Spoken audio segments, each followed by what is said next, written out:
उस आदमी से कहने लगे, आपके पास 3 रुपए टूटे हुए हैं? जी हैं। इस आदमी ने जेब में हाथ डालकर कुछ नोट निकाले और इनमें से 3 रुपए निकालकर अली भाई की तरफ बढ़ा दिए। अली भाई ने वो पकड़ लिए और नोटों का बंडल उठाकर उस आदमी की तरफ बढ़ाया। ये 50,000 रुपए हैं, ले लीजिए। इस आदमी की आंखों में आंसू थे और नोट पकड़ते हुए इसके हाथ कपकपा रहे थे। इस आदमी ने जज्बात की गिरफ्त से निकलकर पूछा, अली भाई मगर ये 3 रुपए आपने क्यों लिए? अली भाई ने इसकी बात काट कर कहा, ये मैंने आपसे अपनी 3 दिन की मजदूरी ली है। मजदूरी?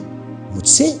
मैं आपकी बात नहीं समझा। इस आदमी ने ये बात पूछी तो एक हैरत इसके चेहरे पर फैली हुई थी। 1952 में जब मैं लाहौर आया था तो मैंने आपके बर्फ खाने में बर्फ की सिलें उठाकर कब्रिस्तान ले जाने की मजदूरी की थी। अली भाई ने मुस्कुराकर जवाब दिया। ये जवाब मेरे और इस आदमी के लिए दुनिया का सबसे बड़ा इंकशाफ था। अली भाई ने मजीद बात आगे बढ़ाई, मगर आपने जब मुझे काम से निकाला तो मेरी 3 दिन की मजदूरी रख ली थी, वो आज मैंने वसूल कर ली है। अली भाई ने मुस्कुराकर वो 3 रुपए जेब में डाल लिए। आप ये 50,000 ले जाएं, जब आप सहूलत महसूस करें दे दीजिएगा। अली भाई ने ये बात करने के बाद मजे से सिगरेट पीना शुरू कर दिया। मैं और वो आदमी कुर्सियों पर यूं बैठे थे जैसे हम जिंदा आदमी ना हो, बल्कि फिरौन के अहद की 2 हनूद शुदा मम्मियां कुर्सी पर रखी हुई हों। ये खूबसूरत वाकया जो हमारे अदाकार मोहम्मद अली के बारे में है, ये हमने लिया है अनीस अहमद अकील रूबी की किताब खरे खोटे से।